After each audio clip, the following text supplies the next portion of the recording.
picked up this old antique pot, and it would date back into the 1800s prior to 1890 because it has a gate mark on the bottom of it. And the gate mark is like it's where the pan was cast upside down. And if you see one of those gate marks on the bottom of the pan, then you'll know that it was made prior to 1890. Now, the interesting thing about this pan is it was painted, obviously, for ornamental use to set out in the yard and shit. So it looked like it had a couple of layers of black paint and some white primer and all kinds of stuff like that up underneath of it. And I plan on using this pot. It's got a smoke ring or a heat ring around the bottom of it.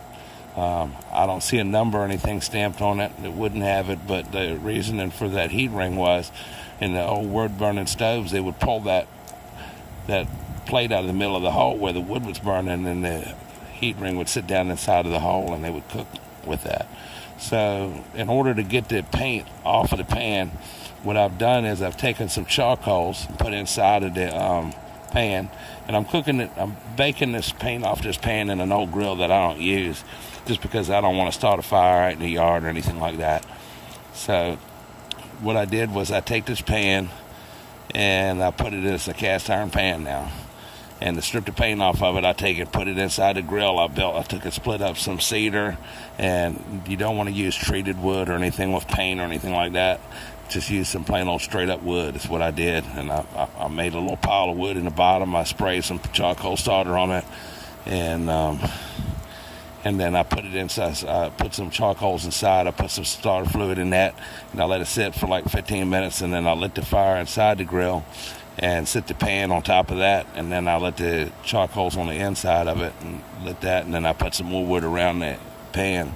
So right now it's like white hot, and you can do this.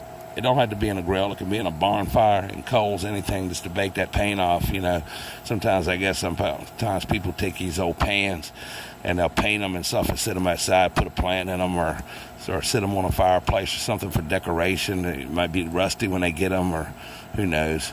So, but what we're doing is we're going to cook off all this paint off this pan, and after it does its thing, after it's all red hot and the coals go out, you're not going to try to cool it down and crack it by putting water in it or anything. You got to take your time. It's a slow process, and let it cool down naturally. Once all these coals go out and everything, and it cools down naturally, then I'll take some steel wool and some water, and I'll scrub the whole pan down, and then I'll take some steel wool, some water, and some vinegar, mix it together, and then we'll scrub the whole pan down. And you know, if it had a lot of grease and stuff on it, and I was trying to unseason the pan, I would use some oven cleaner, but I don't think we need that for this. And but basically, after it cools all down and everything, we'll take some steel wool and some water, vinegar, and stuff, and scrub this thing all down real good. And then after it's all scrubbed, we'll wash it 2 or 3 times with some vinegar, some water, and stuff like that. Then we'll preheat the oven, and we'll sit the pan inside of there so it gets dried off, and it heats it up to a couple 100 degrees.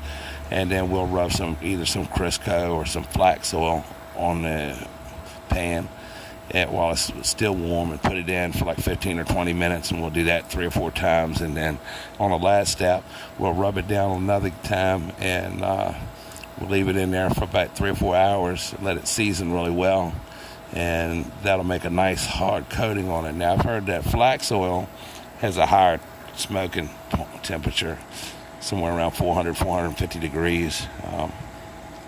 That's probably what we're going to use instead of the Crisco.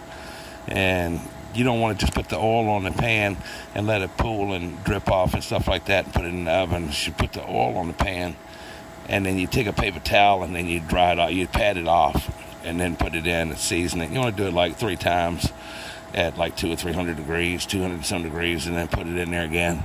But we'll make another video. This will be part 1, and this video is about how to take a bad condition pan that's got several layers of paint on it, burn the paint off, get it all cleaned up, and then get it nice and seasoned to where we can cook beans or stew or all kinds of good stuff in it.